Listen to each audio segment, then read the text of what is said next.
احكي لكم قصه واقعيه افكركم، انا قلتها لكم قبل كده بس هفكركم بيها. واحد الكبار منكم عارفينه، كان شماس كبير هنا وارشدياكون في كنيسه، الاستاذ فايز رياض، اللي بيته الفيلا اللي جنبينا دي على طول اللي احنا فيها الوقت الخير. استاذ فايز رياض ده كان متعود بقاله سنين طويله القداس الاولاني يوم الاحد لازم يجي ويحضره، ويجي من بدري قوي. استاذ فايز صحي الصبحيه كان قاعد لوحده، كانت مراته انتقلت خلاص، وكان ساعتها قاعد لوحده. صحي الصبحيه وبص لقى في حاجه طقت كده في دماغه، قال ايه ده؟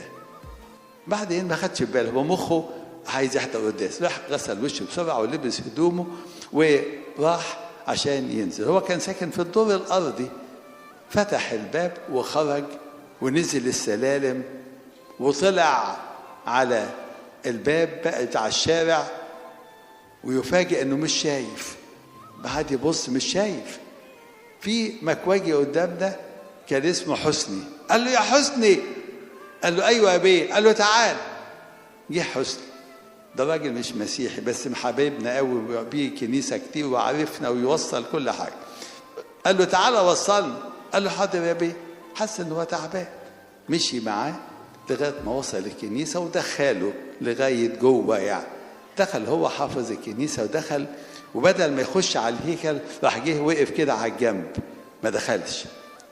الشمامسه اللي واقفين ما تتفضل يا انكل فايز، قال لهم لا معلش تعبان شويه سيبوني اي حد يخش. وخلص القداس وكل حاجه. بعد كده بيسالوا مالك تعبان ليه يا انكل؟ قال لهم اصل انا مش شايف. ايه الحكايه؟ قال لهم اصل انا صحيت الصبحيه لقيت كده حاجه طقت في دماغي. طبعا بسرعه ابنه فوق ابراهيم ويتحركوا وخدناه جلطه في المخ وساكت. لانه هو متعلق لازم يلحق القداس ولازم يصلي القداس الاولاني وربنا عليه الباقي بقى. طبعا خدوه والحمد لله اتعالجت الجلطه ورجع شويه كل شيء طبيعي جدا، ورجع يصلي معانا عادي. ايه ده؟ هو الانسان اللي بيتعلق بربنا كده ربنا بيسنده. شفاه، جات له جلطه ربنا شفاه منها واتحرك عادي، لكن اصراره انه يصلي القداس حتى لو مش شايف، انا سامع وصلى القداس. كل ده بيقول ايه؟ بيقول انت بتصلي متمسك بربنا، لو تمسكت بيه وصليت ولحيت هيشتغل ربنا، هيعمل كل حاجه.